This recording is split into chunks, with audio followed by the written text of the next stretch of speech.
songs in nature's gifts of beauty, rich and rare.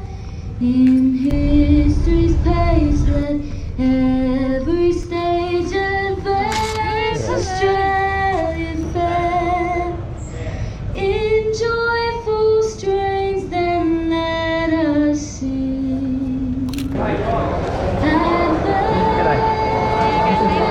fair.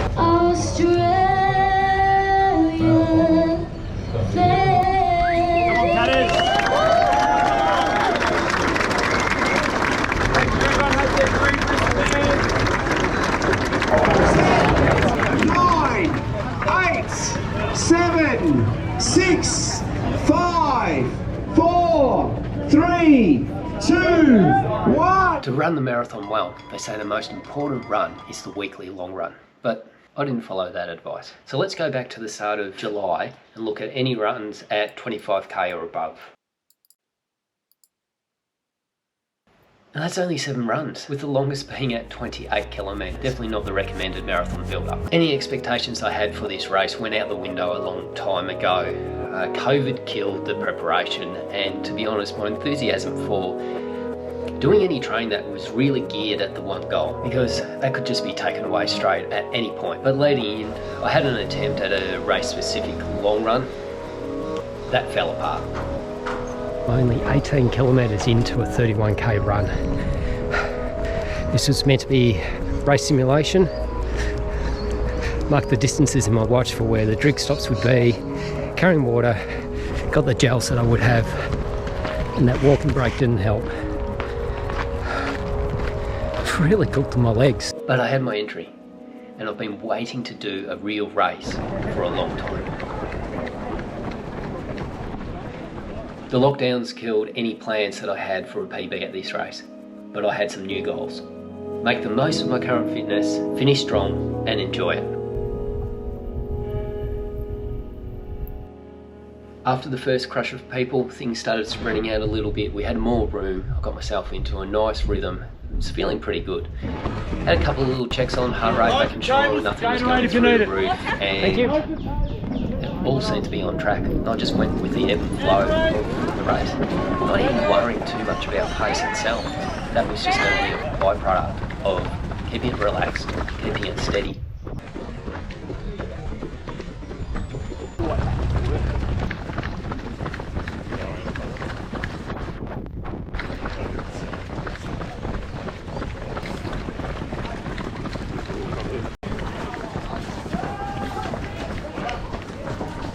Kept my focus on keeping my nutrition and hydration up. I was taking more than gels during the race, making sure I was getting enough water at the aid stations and topping up with a bit of sports drink. I had 9 gels for the race, starting with one right on the starter's gun and then evenly spread throughout. Looks like I averaged about 65 to 70 grams of carbohydrate each hour. It played a big factor in me not hitting the wall.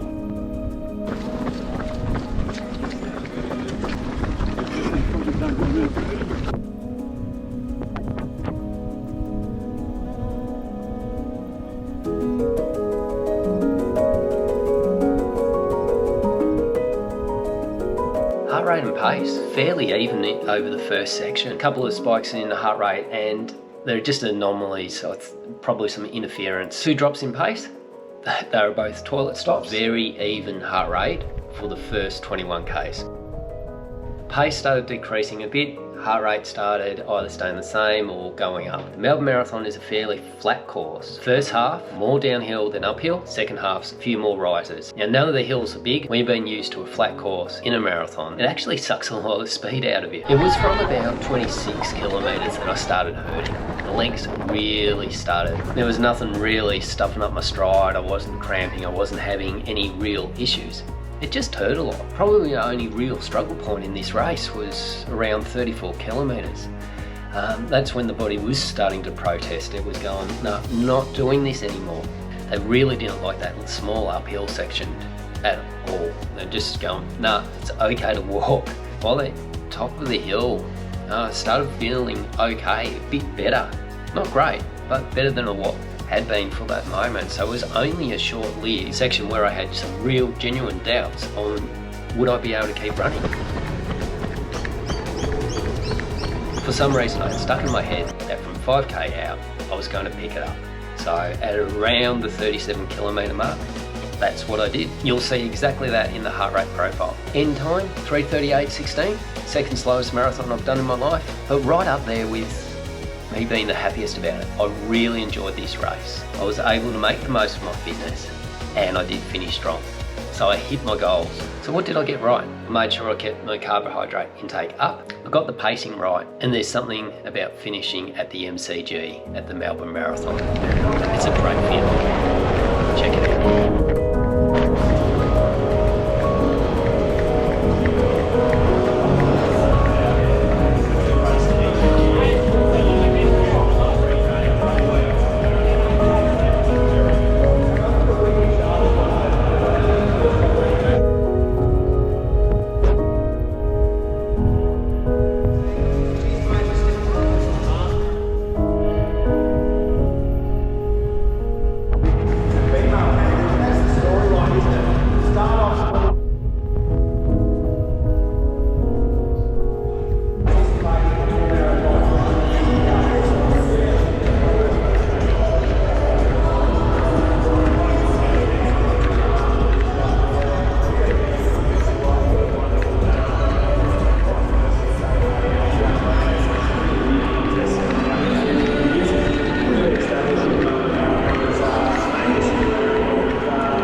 Our Navy Knights partner, Nike.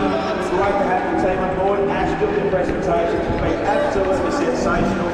Selected Airline, a big partner with our 21 band.